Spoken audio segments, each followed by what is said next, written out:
You know how long I've been waiting for this? Woo, I'm about to make a name for myself here. I don't think you guys walk away from this. You just make sure people know what happened here today. And when you get out of here, you... Damn, Megatron beat the brakes off the... Oh, hello. Welcome back, true believers, to another episode of Comic Conversations. As always, I'm Matt, your host. Well, I'm actually the only host, but that's okay. We do have some guest hosts every now and then, but you know what I mean. Anyway, without any further ado, we have a guy that I met a few months ago, and I thought I'd bring him on because I wanted to get to know him a little bit better. So let's bring on one collection down without any further ado. Welcome, Fable. Fable, welcome in. Station, what's going on, Matt? All right, how you doing today? I hope you're doing fine. Yeah, they caught me reading Transformers again. They always sneak up on me. I don't know how they get in my living room like this, but let's see if we got anybody in the chat real quick. Oh yeah, Razor, he was here early. Hey Razor. Yeah, we're together. Now we're back and better than ever. All right, I'm just kidding. Before we go on, I wanted to talk about something that's kind of near and dear to my heart and a lot of people's heart, I think, in the community, because we've all been touched by this shitty disease that needs to be punched in the mouth by Hulk. So just remember, the Heroes Con is only 17 days away. And that kind of ties into the next thing we're going to talk about before we talk about we have our little conversation. But and of course, the Comics Curing Cancer booth will be set up at Heroes Con through June 20th to 22nd. It'll be booth 1766. So please, if you're there, stop by there. They're giving away that exclusive. And here is a look at this exclusive. You can pre-order it at comicscuringcancer.bigcartel.com. And as you can see, it's limited to about 300. It's cover art by David Sanchez, and there's other artists in the community like Austin LeMay is in this art book, like he was in it last year. And so go there, go to this website, check it out. And for everybody that can't go to Heroes Con, just remember that Fable, Razor Comics, Cheap Comic Collector, Crazy.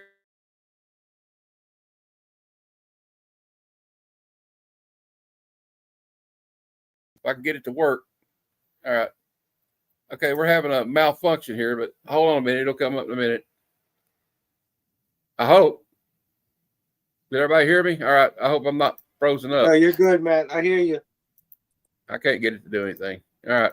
Well, all right. We'll talk about it in a minute. Okay. Well, apparently the screen's stuck. Oh, there it is. Beyond the Con. And they'll be doing several giveaways and other things, and they'll be having streams, and maybe me and some other people that are at the con will pop on some of these live streams and give something away. I'm going to give away an exclusive from somebody down there, maybe a Comics Curing Cancer exclusive. If I can get my hands on 2 copies. So everybody remember that. So it's the same weekend as Heroes Con. If you can't make it, you can still be part of it. All right, there we go. I think we got that out of the way. And let's see if we got some more comments. There's Jared. What's up, guys? Venomized. Hey. And we got Nerdy Geek. He made his debut last night on King of Nerds. He's never been on a stream before live, and we finally got it. We finally talked him into doing it. So I'm glad. Hopefully, I can get him to come to my show Thursday. So we'll try to talk him into coming back, because I know it's kind of like, sometimes you don't want to do it. I put it off for a long time. I don't know if I want to jump on there, or people are going to make fun of me. And you know what? Just go with it. That's what I say, right? Once you do it, you kind of get the bug a little bit. Exactly. Well, this is kind of an informal thing. It's not like I do have like a couple of questions I try to start out with, but it isn't. It's untelling where we'll go. Right there's 757 Hustle Show in the house. All right, you're here for the part. All right, good. And that one probably deserves let's play it. I don't know. I like doing this or now. We'll goof off. I played this clip the other day, so we'll play it today. I never try anything. I just do it. Like I don't beat clocks. Just people. Want to try me? I don't have to prove anything. If nobody knows, that's from the movie Faster Pussycat. Kill, kill. That's from the 60s. And if you don't know, if that sounds familiar, that's from the White Zombie song. They sampled that part in the So Their Kids 65. Anyway. I'm sorry, I shouldn't have had to play a clip, but I thought we'd goof off. So anyway, without any further ado, let me ask you the start-off question, my lead-off question. I always ask everybody, what is your collecting comic and collectible origin story? Like, what happened? What gave you the bug to want to collect things? And well, as I say, hoard things as I do. The way I got the bug, I would say, I mean, like I heard your last show with Razor, and Razor spoke about getting like Archie comics. Yeah. When he was at the supermarket with his mom and stuff. And I have like a similar story. Like I was a little kid, and every time I saw Archie books right there at the cash register, I would beg my mother, like, please get me that. And she would buy me an issue. But I don't know if that necessarily gave me the bug. The bug came, like I used to stay with my grandmother sometimes, right? Like, you know, your mom drops you off with grandma sometimes. She stay with my grandma sometimes, and she had this coffee table, right? And, you know, it used to be all full of TV guides. I don't know if you guys remember TV guides. We used to have books that told us what was coming on television. But right next to the TV guide, there were 2 issues of Uncanny X-Men, right? Oh, yeah. And it was 212 and 213. If you remember what 212 and 213 is, that's the fight between him and Wolverine and Sabretooth. Yes. Right? And like I had always been aware of the X-Men. I don't know how. Just superheroes in general, like Superman, Batman. I knew who all these guys were. I didn't know that they came from comic books though. Right? Because my first exposure to these heroes are like cartoons. Yeah, boy. Hell yeah. You know, a lot of it's movies or cartoons or toys or something like that. It wasn't comic books that I got these heroes from.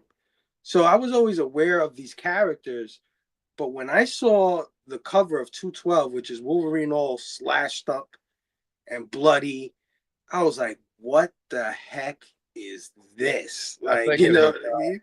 Nice cover art by Alan Davis. Yep. Yeah. So immediately I had to like open it up, see what it was all about. And I didn't necessarily know what a comic book store was. Like, remember, this is the first time I ever see a comic book. But I would, from then on, anytime I go to grandma's house, I was raiding the coffee table. Like, I mean, we're probably similar, same age. I didn't even know what a comic shop was till I was a teenager. We didn't have any. I live in Kentucky, and I live in a small town. We would go to the drugstore, the 7-Eleven, you know, the grocery store. And I remember the Archies too, like Razor was talking about the other day. It's like the little Archie Digest. They always had them by the TV guide, remember? Yep. They do. And that's where they put the candy at too. So the kids would be like, Mom, can I get a Reese cup and an Archie Digest, you know? You know, and they, you know, I don't know, that's the way it was with me, or I'd have to get me a G.I. Joe action figure, because that's kind of where my collecting kind of thing started, was with stuff like this. I got you. And then I got the G.I. Joe comic. But anyway, so yeah, I guess so. You started at an early age, like knowing, kind of getting interested in it though. But when did you start collecting it? Like I said, I'm going to start. Well, I the issue of a certain series, you know. I found those comics when I was around 8 years old, right? Okay. And I would just run to grandma's coffee table and steal whatever comics she had. Because I had an aunt, like an older aunt, but she was sort of like a teenager as well. But I assumed those were her books. And she didn't, you know, she wasn't the type to bag and board or do none of that. So I guess she would read them and throw them right on the coffee table, and I would just steal them. And I did that for a few years. But then when I was 11 years old, I moved to a new neighborhood. And when we moved to a new neighborhood, they had a newsstand store right up the block. Yeah. And that carried comic books on their rack. Also, a few blocks away was a comic book store called Wow Comics. And I remember the first time I passed that place by, because, you know, mom is always dragging you along to go shopping and stuff. Yeah. And when we passed that store, like my mind exploded. I was like, this is where everybody gets them from. Yeah. Like, this is the place. This is a store dedicated to all things comic books. Yeah. Yeah. Because in the newsstand store, you know, they had magazines, they had all kinds of stuff, but this store, everything was comic books. And I begged. I remember begging my mother, please, please, let me get some comics. And back then they were about, I don't know, 75 cents, Yeah. $1. You know what I mean? So I had a little $2 allowance a week. So every week I would go in there, save my $2, and get 2 or 3 comics. My mom might buy me a couple more than the $2 would allow me, but yeah, that sparked it, man. Moving to that neighborhood. Yeah, no doubt. It's like I remember the first time I got my own money and went to a spinner rack at a 7-Eleven, and they had like G.I. Joe, Amazing Spider-Man, and there was like Batman. And I saw that Todd McFarlane Amazing Spider-Man cover, that G.I. Joe. It's probably Mike Zeck at the time. And I'm like, yep, that's mine. I'm getting those two. Yeah. And I remember you said 75 cents. I remember being pissed when I was a kid and they raised it to $1. I'm like, I don't get that much allowance. I could get 3 books. Now I can only get 2 books, right? Yeah. Yeah. And so that was a big deal back then. That going to $1 now, it's like, well, now they're $3.99, $4.99, some of them are $6.99, or if you get one of the ratios, you're paying $25, $50 for them. Which I can't really, I'm not in that game that much. I'll get one if it's cool, if I can get it cheap, but we got a comment here from 757. He says, back in Queens, get comics at the Lotto store next to the nudie mags. There you go. Yeah. Yeah. We had the 7-Eleven. We had a drugstore called Morgan. I think it was called Morgan Drugstore, which is ironic because that's my last name, but it was no relation to me. But they had like a spinner in there. They had like 2 spinners, and we'd go in there and made like this grocery store called the AMP or something, or the Piggly Wiggly. I'm from the South, so we have some called Piggly Wiggly. Wiggly. Yeah.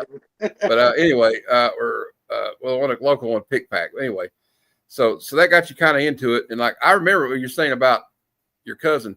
I didn't know what a bag and board was at all, bro. When I was 10 years old, we just threw them in a pile them up on the table somewhere, So I got stuff that looks rough. I got a Transformers comic that looks rough. But I still love it. It was loved. You know what I mean? I used to take them home. What I used to do is I used to take them home and I used to buy tracing paper.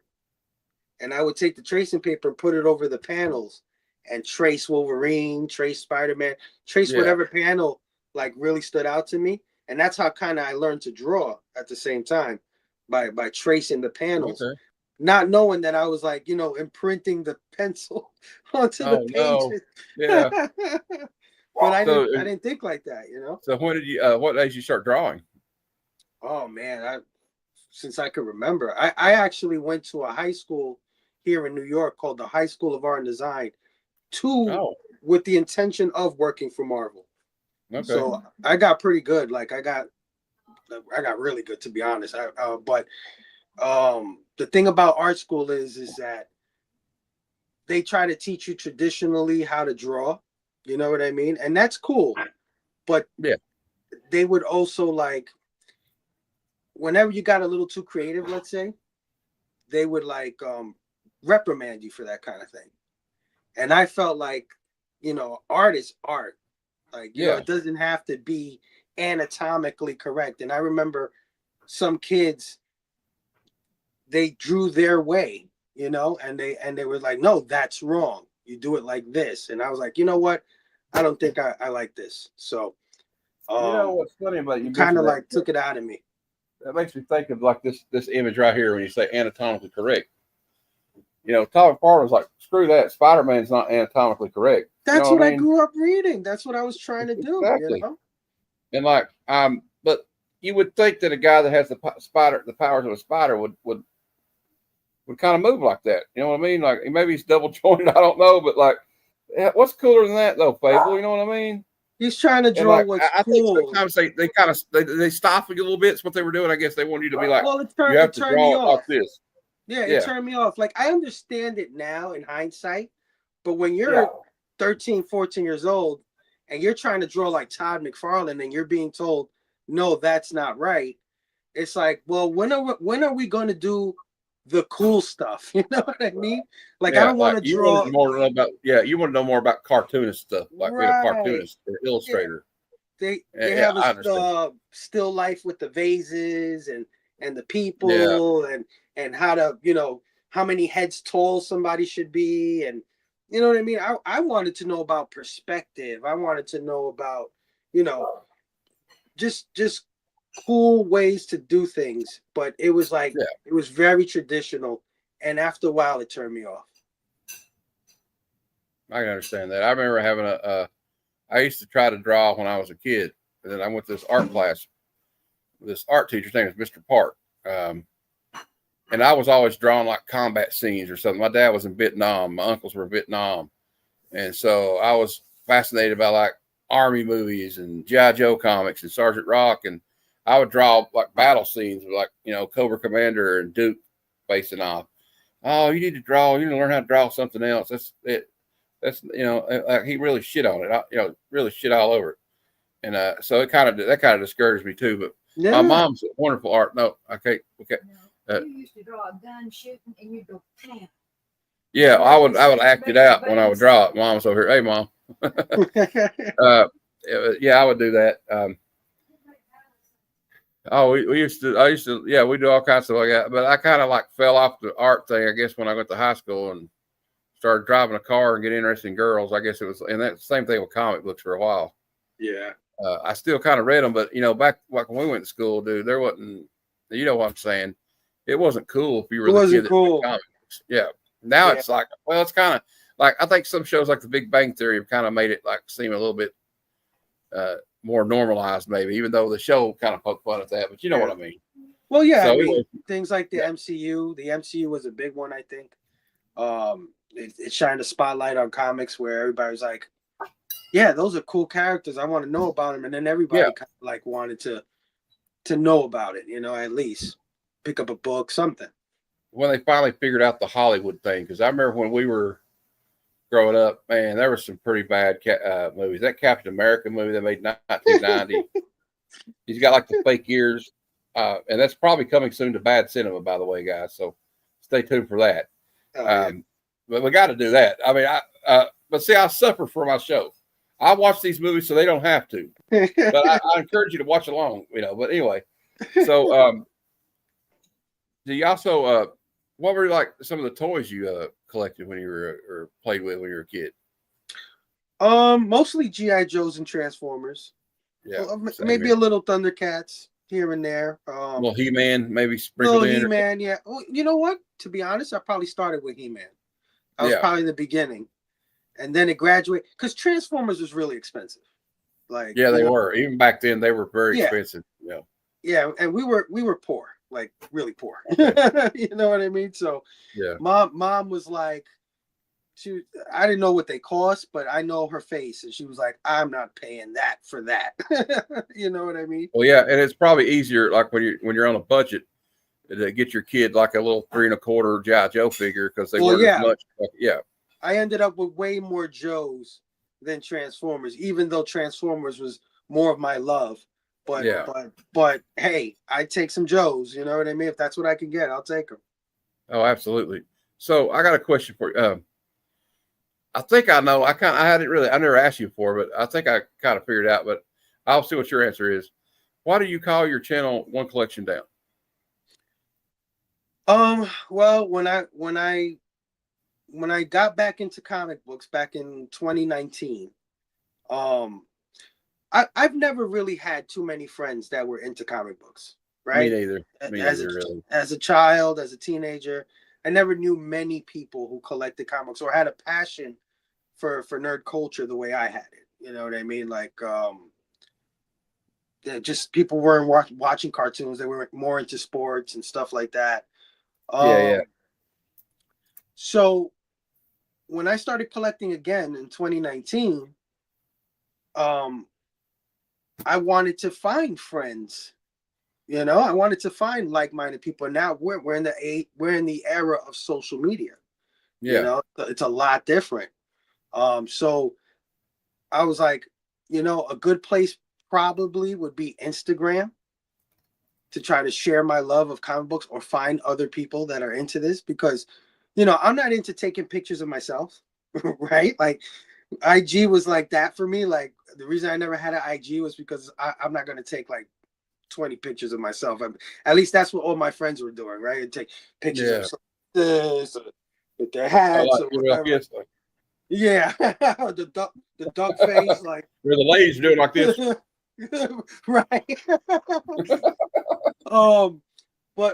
But when I started collecting comic books, I figured now this is a good reason to get IG. I can take pictures of my comics and then maybe attract other people that will know what they are, and we can link up and stuff like that. I also wanted to open a store. Like my dream is to one day open a shop, right? Like Yeah. I want to move down south somewhere, get me a little shop, retire. You know, I don't care. I'll work in the shop until I die, but I want to get a little shop, and that's just always been my dream. So I thought, what would I call my store, right? And I was thinking, well, I have like an OCD, right, for these comic books, like like I have to Same have here. them all. Yep. You know what I'm saying? I can't skip a number. I have to have 1, 2, 3. I can't go 1, 7, 10. No, I have to have the entire run. So I was like, well, I'd like to apply that somehow, but how can I apply that? So I try to fumble with the OCD thing, and I come up with one collection down. And when that hit me, I was like, perfect. That's great. Yeah, that'll be the name of my store. I can have abbreviation OCD. It's perfect. Well, I didn't know about the OCD part, but the one collection down, I thought it was considered well, that's one collection down, one more to go. Well, that's why it like made sense to me. I'm trying to figure out how to turn OCD into something that's some comic book thing, and that came to me, which is funny because when I first started writing OCD on Instagram, somebody hit me up in my chat, was like, that's not funny, you shouldn't be putting that, people really have OCD, and I got like reamed for it in my DMs. So I was like, no, one collection down. I never wrote OCD again. I just wrote one collection. Hey, no doubt. They come at you with pitchforks and torches and get him. Yeah, and that changed my life, dude. Like making that Instagram page changed my life, dude. Well, I feel the same way about mine. I was just like, and that's what comes to the next question about starting a YouTube channel. I was like, you know what? I want to talk, like you were saying. I want to get in here, and I was watching shows, and I finally got involved. I met a guy that I'd sold, a cheap comic collector, bought some comics from me. I'd been dabbling and whatnot, doing some selling some stuff I didn't want, or to get other stuff I wanted. And they were on a live stream, and he's like, I said, wait a minute, I sold books to that guy. I know that name. And I said, did I type, I sell you some books? He's like, yeah. He said, I'll show you. I got them right here. I was like, oh shit, I'm famous. Because I watch YouTube on the TV right here. I got the TV over here. Yeah. So I watch like YouTube on it. It's like I'm on TV. But I don't know. And then it was just like I started getting into it. And I guess like being on Whatnot kind of helped do it. But we're not here to talk about me. I've told this story on the show so many times. What so is that when you decided, like, you're just like, you're on Instagram, so what made you make the leap to YouTube? All right, so when I started doing the Instagram, I started getting a lot of followers and stuff like that, and meeting a lot of like-minded people and a lot of comic book fans. And I immediately said, well, let me see what's on YouTube, right? Like somebody's got to be talking about these comic books on YouTube. Yeah.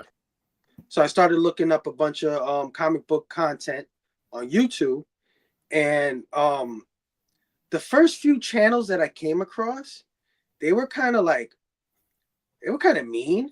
The guys on, like, they were angry in a lot of ways. Like they were that whole Comicsgate thing, which I didn't understand at the time what that was, but that was going on at that time.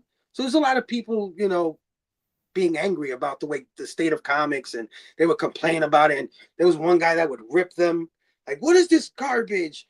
You're gonna make this character a girl? Rip the comic. And I'm like, whoa, dude, I don't like this kind of stuff, right? So then one day I found Robbie. I don't know if you're familiar with Robbie, Pop Culture Philosophers. Yeah, I watch the show every now and then. I might show up live every now and then just to watch. Sometimes I don't say much, but yeah. Yeah, well, one day I found his channel, and he was so positive, dude. Like, you know what I mean? Yeah, he is. He was so you could tell that he had a deep love and a passion for comic books, and he also did a review show. So it's like he's doing the review show, and I'm like, man, this guy is awesome. You know what I mean? And then he's like, well, I'm gonna do a live. I do live shows on Sunday, where I just hang out and talk and whatever. So I would go into his chat on Sunday on his live show, and that was I was doing that for a few weeks, and after a few weeks, I was like, damn, I really want to like get in the chat, but it's kind of like, you know what I mean? Like when you first see a chat and everybody's talking to each other and everybody's like, it's like they know each other and stuff like that. It's wild. Yeah. Yeah. And it's like, I don't know what to say. Like, I don't know, you know, I'm nervous. I want to get in this chat. I want to talk to these people, but I'm nervous. So I said, you know what? One day I just got the balls and I said, hi, you know, I just wrote hi with a little hi emoji. And the first person that said hi back was my friend Big Herm, who's still my friend to this day, one of my best friends in the community. He said, hi, Fable. And I was like, ah, man, I'm in the chat now. So, man, that was going on for a few weeks. And I met a bunch of guys in that chat. And then I said, hey, you guys have IG? And they're like, yeah, we all have IG. I said, oh, shit, okay. So let's make a chat, you know, on IG, so that way we could talk there when this show is not on, because the only time I would talk to these guys is when that show was on. So then we made our little IG group, our little chat, and a lot of the guys in that chat wanted to start YouTube channels. Like I guess they were inspired by Robbie, or it was something that they've always wanted to do.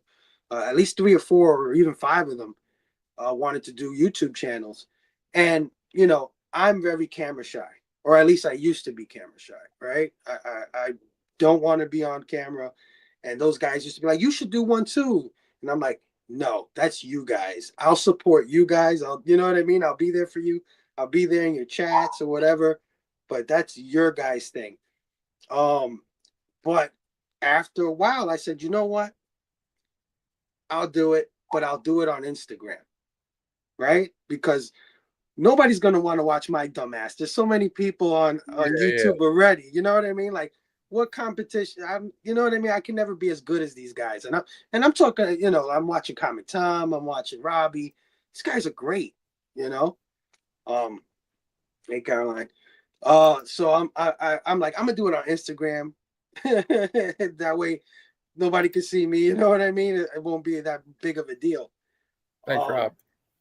But man, I did the Instagram lives, and they would just be more and more people in there, more and more people every week. It was just growing bigger and bigger. And I was just like, well, maybe I do have something. Maybe people do like me. You know what I mean? Maybe I should consider doing a YouTube channel. So 2 years ago, I started one, you know, and it's been cool ever since.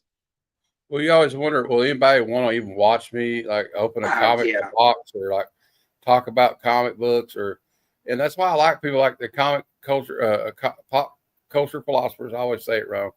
And I started watching Comics Den and Lunch Buddy Comics, and he's very positive. Mike, I don't know if you know Mike, very friendly guy. And then also Cartoonist Kayfabe, rest in peace, Ed Piscor. Mm-hmm. I started watching those guys, and it was interesting to hear these cartoonists like him and Jim Rugg talk about comics and show you like the overhead camera shot and go, this is from 1990. This is a Ghost Rider comic or whatever they're looking at. And just like, I was like, man, this is so cool.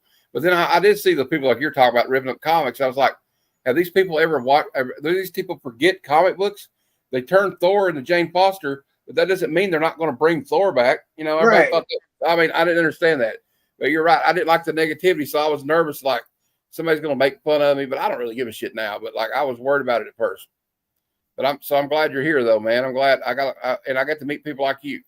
That's what makes it all worth it to me. Is like, you know, like we come from different backgrounds, but like we still have the same kind of stories. Like there was comics laying around. We looked at it. My dad brought some back from the Army base when he was in the National Guard, you know, and so Unfortunately, I didn't get any Mark Jewelers. I don't think. I don't was know how gonna that- say that. I was like, I wish I did. I wish I did. I swear. There might be something. I don't know what it is. I may not even know what it was at the time, though. You know what I mean?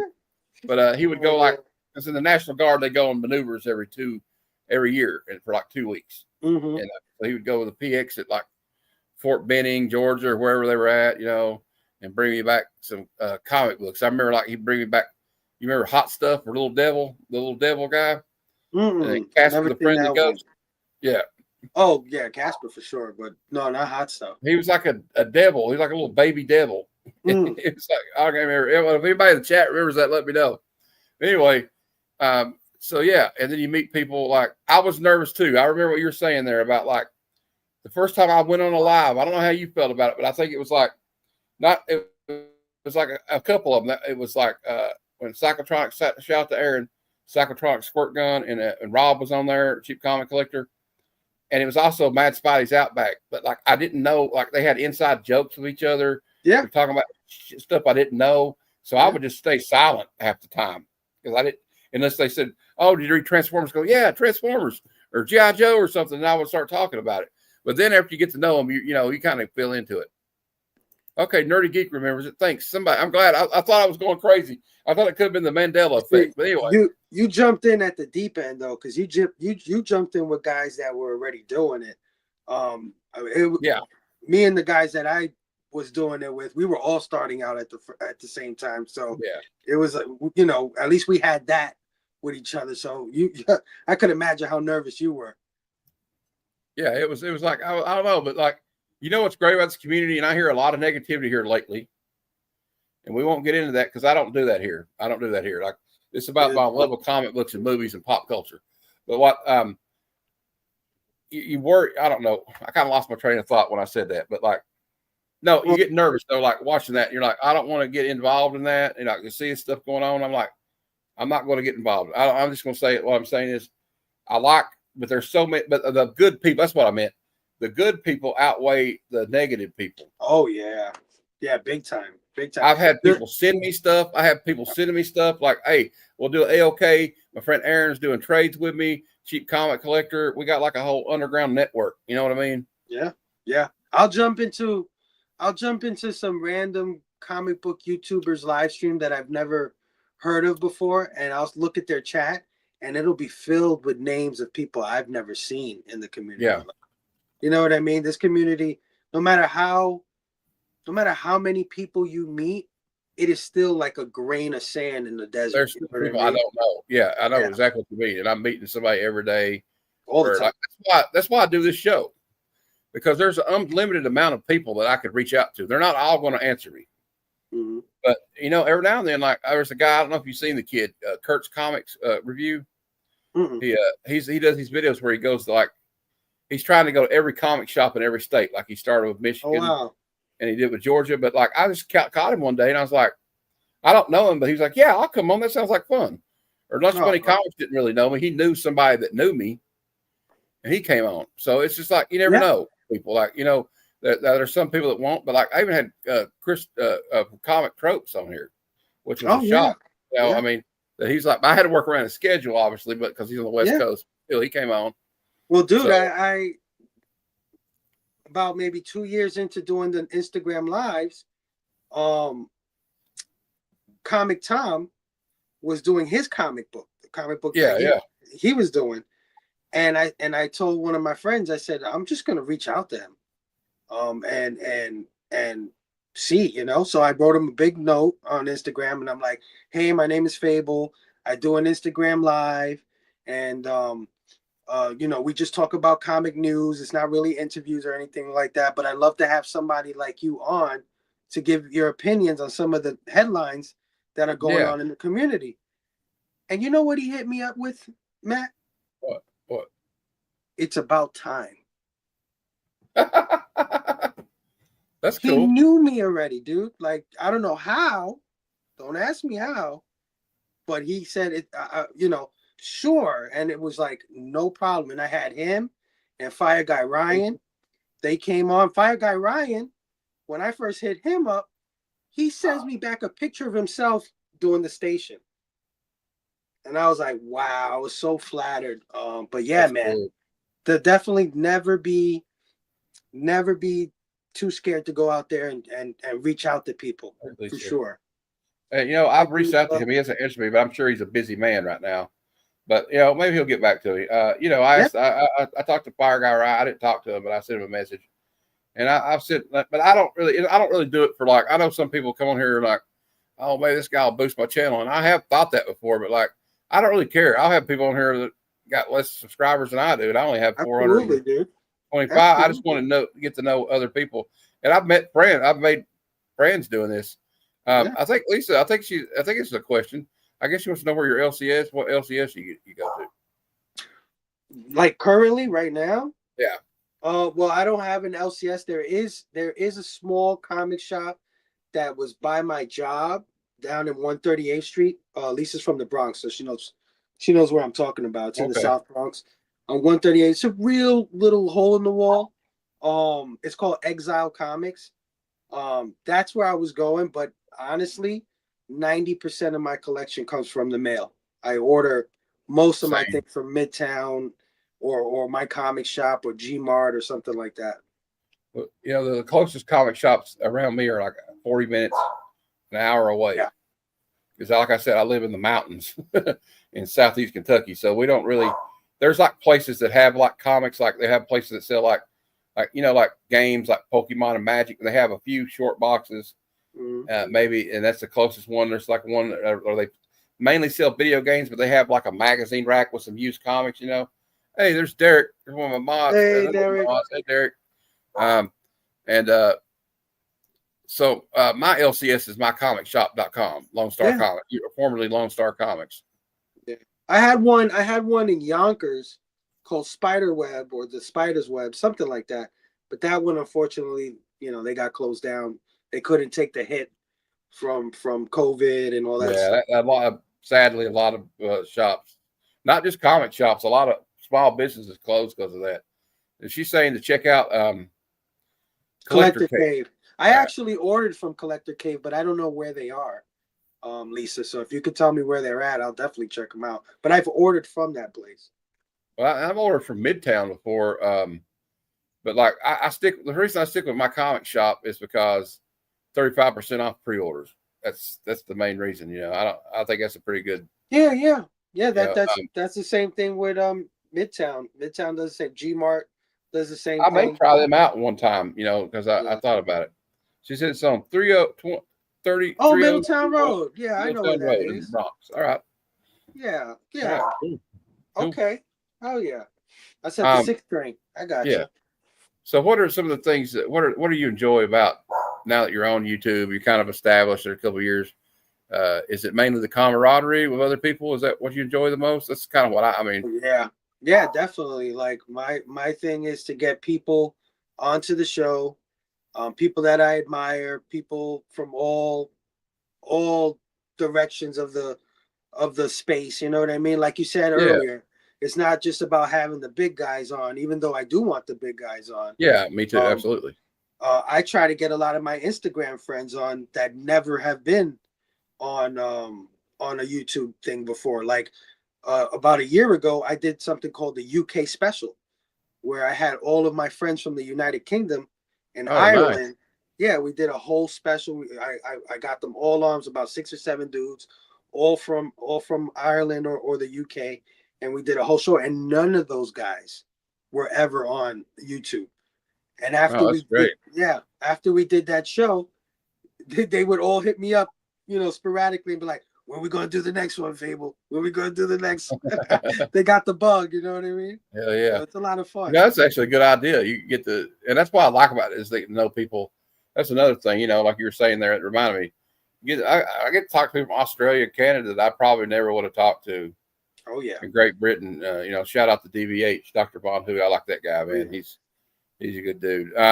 Big Transformers fan too. DVH. Oh, big Transformers fan. Then of course Mad Spidey is we found out we had the same last name, so now we joke like that we're like long lost cousins. So I don't know if that's true, but yeah, it's kind of funny though. But also I guess another thing that like it kind of makes you feel good. Like it doesn't happen a lot because sometimes I have a Sunday show, and I just want to see how you feel about it. Like I'll do a preview of what's coming out. And like somebody actually last week was like, "Hey, I didn't know that was coming out. Thanks for letting me know." And that kind of makes you feel good. I'm not trying to be egotistical about that. I just think, you know, you're like, oh, actually, you think sometimes nobody's listening to this shit, but Yeah, of course, yeah. Let me tell you, dude. Not only do I have the biggest case of imposter syndrome, right? Like, I don't think that I'm a host in any sort of way. I don't feel like I'm good at this in any manner. I always think that nobody gives a shit or nobody's watching. And yeah, me too. I'm always nervous. Doesn't matter how long I've been doing this. Every time I'm about to press that live button, I still get nervous to this day about going live.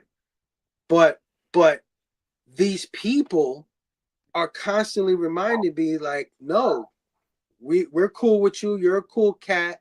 Keep doing what you're doing. Yeah. You know, we like what you're doing. I'm always getting positive reinforcement constantly, you know, because there's been times where I feel like I don't want to do it no more, you know, like not too long ago. And you alluded to it a little earlier. I felt like it was getting a little crazy with the nonsense in the community. Yeah, it does get carried away. It was getting a little overwhelming, and I'm like, you know what? I don't care about none of this anymore. And I was gonna leave, and then somebody hits me up and says, "Dude, you got nominated for a community build award on the CBC." And I said, "Get the hell out of here! Are you serious?" So that cool. just let me know that people cared. You know what I mean? They really did care. Yeah. And I was really making a difference in my own little tiny way, that I shouldn't write myself off so easily. So yeah, absolutely. I know how you feel. Yeah, and it's like, you know, like you think like sometimes I'm like, is it even worth making this video? I had thoughts like that before, but now I don't worry about it. I got friends on here, and I just enjoy it, man. I don't know. But hey, I got another question I like to ask people. Who is your favorite comic book character of all time? Oh, that's a good question. I don't know if I have a character, right? I'm gonna say my favorite series. You can say series too. Yeah, I'm gonna say my favorite series or team are without a doubt the X-Men.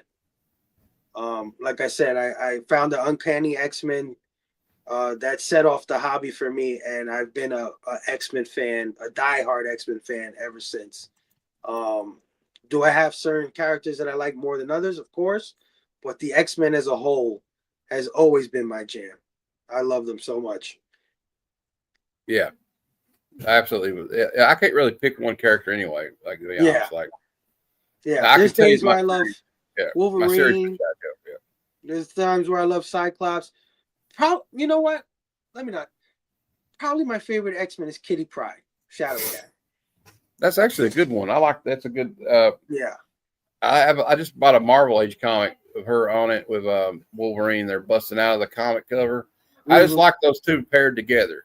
Yeah. And them and Rogue. There was I don't know if you remember. You probably do. It's like Uncanny X-Men. Is it 172?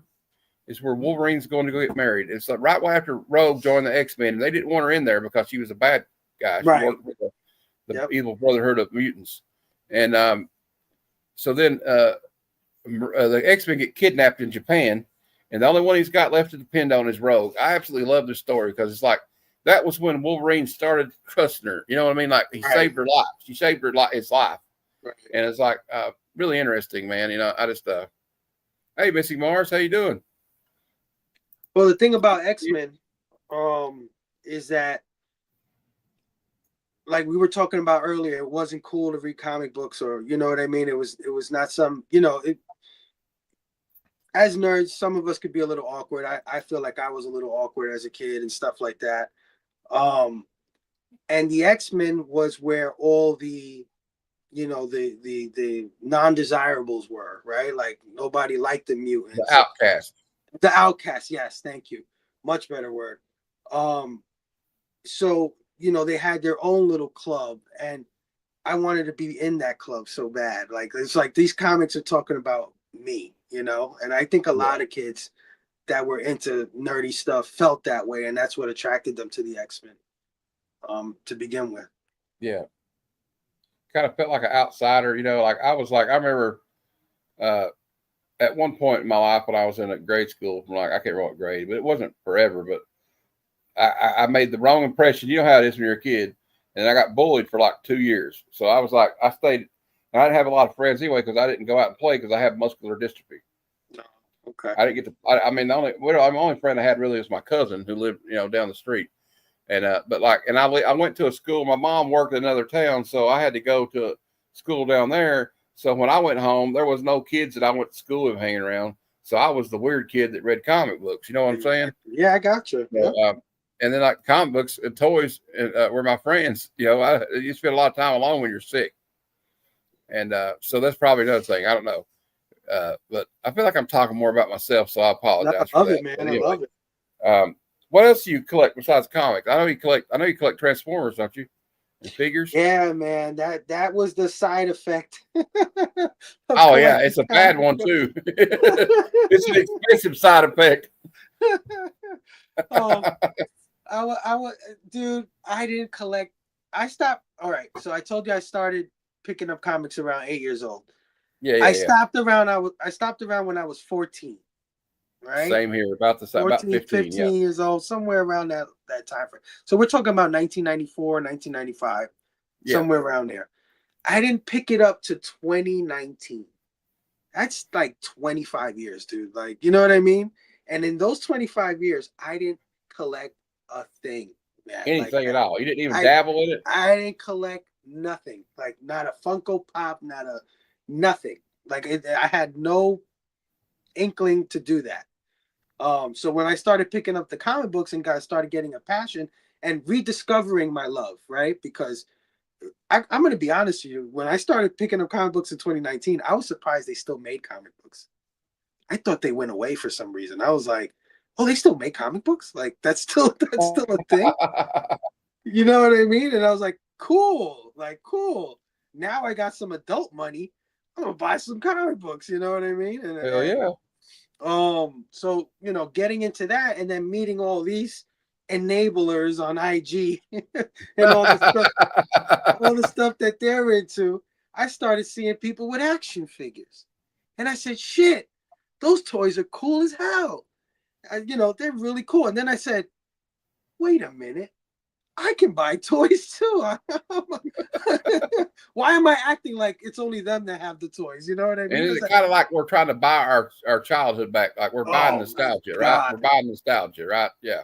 Dude, my Transformers collection is absolutely me trying to freaking compensate for all the Transformers my mom wouldn't buy me when I was a kid.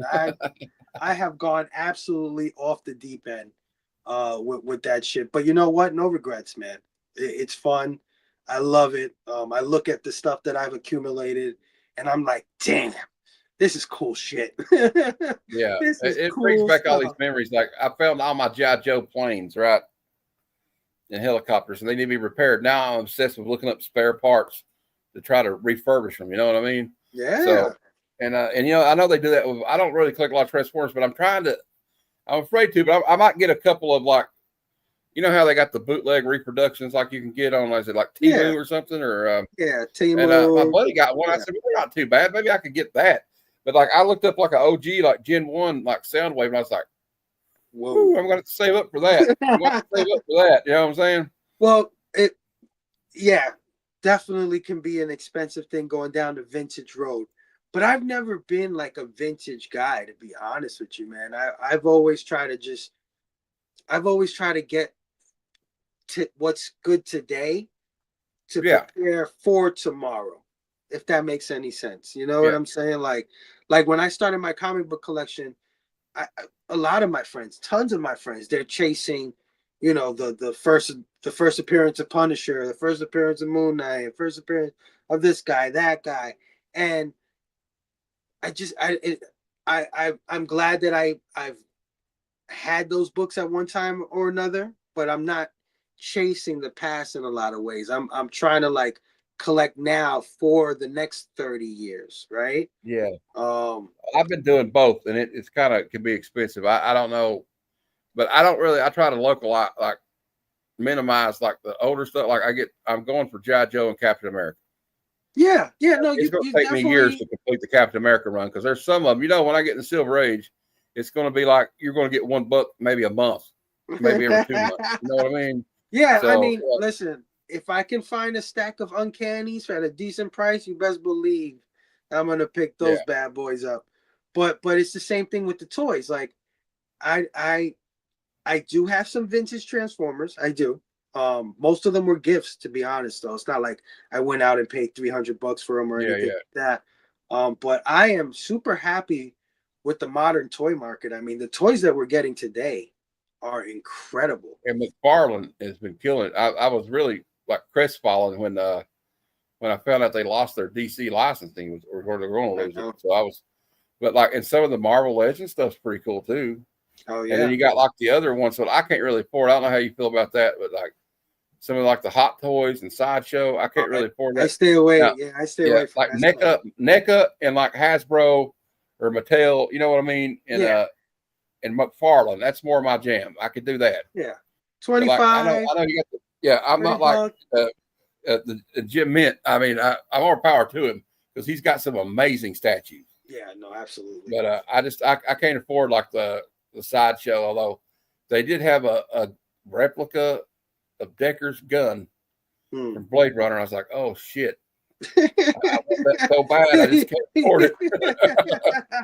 You were like, okay, I might have to jump off the cliff for this one. Well, we got about 10 or 15 minutes left, so this is the part of the show where I like to let the people in the chat ask my guest questions. So if anybody has a question for Fable, now's your chance to do it. But while we're doing that, before we get a question, I will say this: I want to tell everybody what's going on, if everybody's okay with that. We got what's coming up Thursday is I have this show called the Comic Lounge. And everybody's invited. Fable, if you would like to come on, let me know. I'll send a link out. I'm going to start doing a new segment where we talk about upcoming new toy releases, upcoming movie releases and stuff like that. Oh, yeah. And then Friday, this show is usually on Thursday at noon. But and if you can't watch it at noon, watch the replay.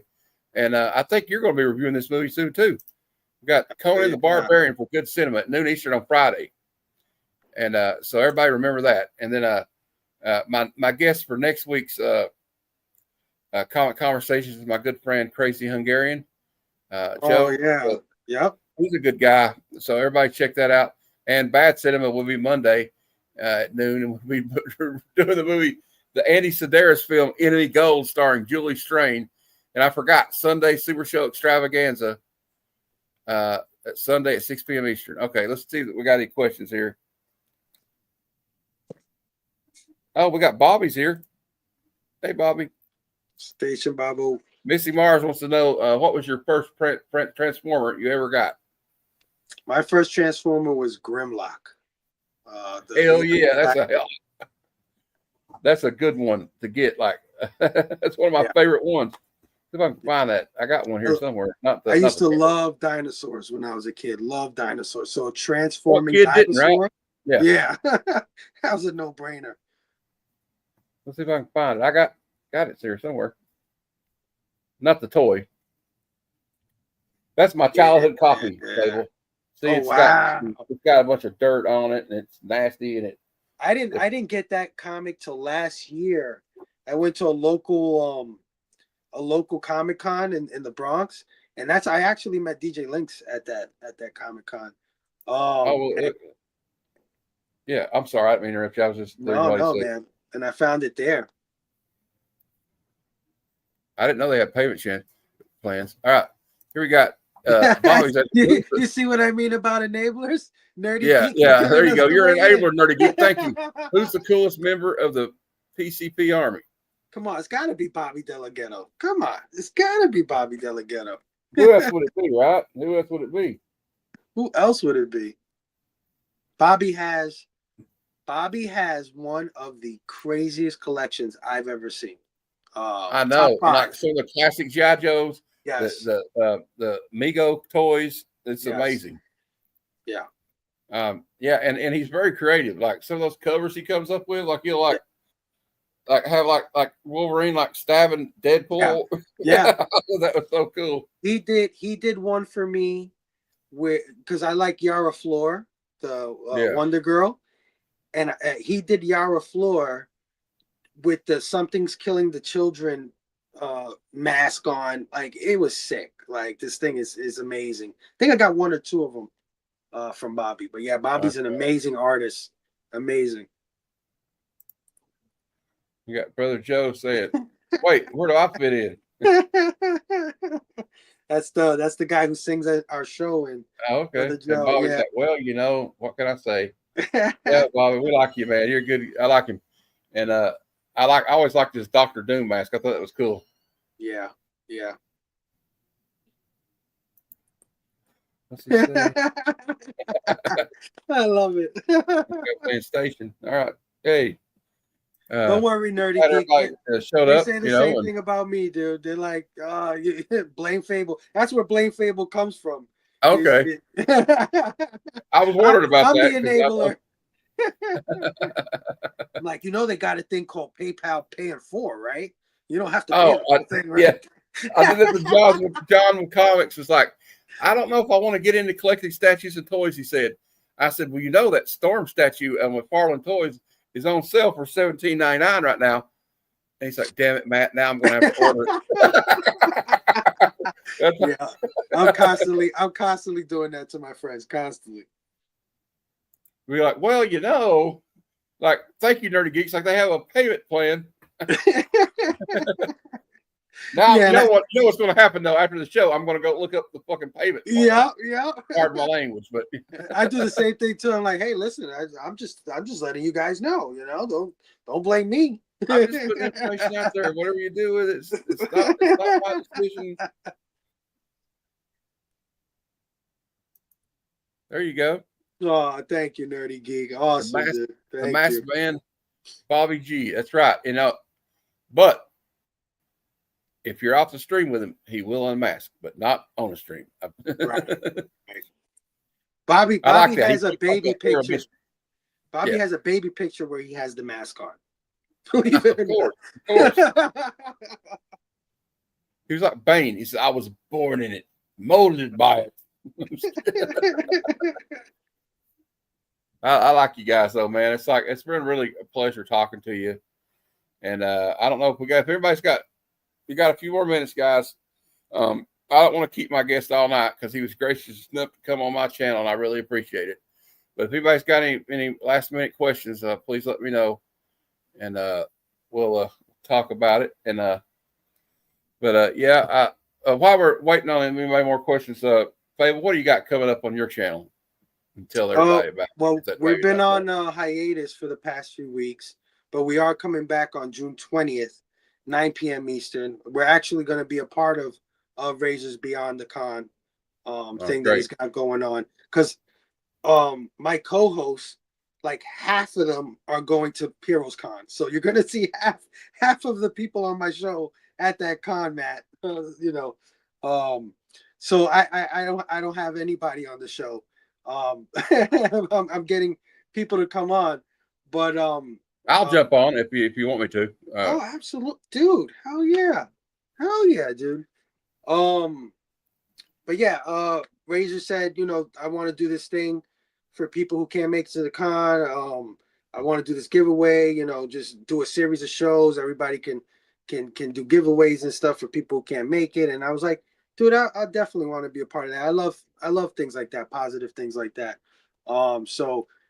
Unfortunately, I don't have my books with me. I'm in the process of moving, so everything's in storage.